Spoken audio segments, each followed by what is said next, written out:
Friends, welcome to Varalakshmi Podarillu. 3 నెలల పాటు తాజాగా ఫ్రెష్గా గుమగుమలాడుతూ ఉండాలంటే అల్లం వెల్లుల్లి పేస్టు ఇలా చేసుకోండి. ముందుగా అల్లంని శుభ్రంగా కడిగి వెల్లుల్లిని అలాగే అల్లంని ఇలాగా ఒలిచి పక్కన పెట్టుకోవాలి. చూడండి, ఇది అల్లం వెల్లుల్లి ఈ విధంగా ఒలిచి పక్కన పెట్టుకున్నాను. ఇప్పుడు ఇవి రెండు కలిపేసుకొని ఒక 4 లవంగాలు, ఒక మిక్సీ జార్ తీసుకొని ఇందులోకి ఒక 4 లవంగాలు, వెల్లుల్లి,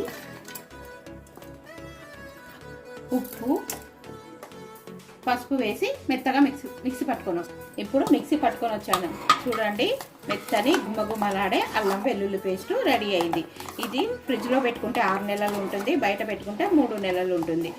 నచ్చిందా అండి? నచ్చితే వీడియో నచ్చినట్టయితే తప్పకుండా లైక్ చేయండి, షేర్ చేయండి, కామెంట్ పెట్టండి, సబ్స్క్రైబ్ చేసుకోండి. Thank you for watching. Please subscribe. తాజా అల్లం వెల్లుల్లి పేస్టు 3 నెలల పాటు నిల్వ ఉండే గుమ్మగుమ్మలాడే అల్లం వెల్లుల్లి పేస్టు. బాయ్.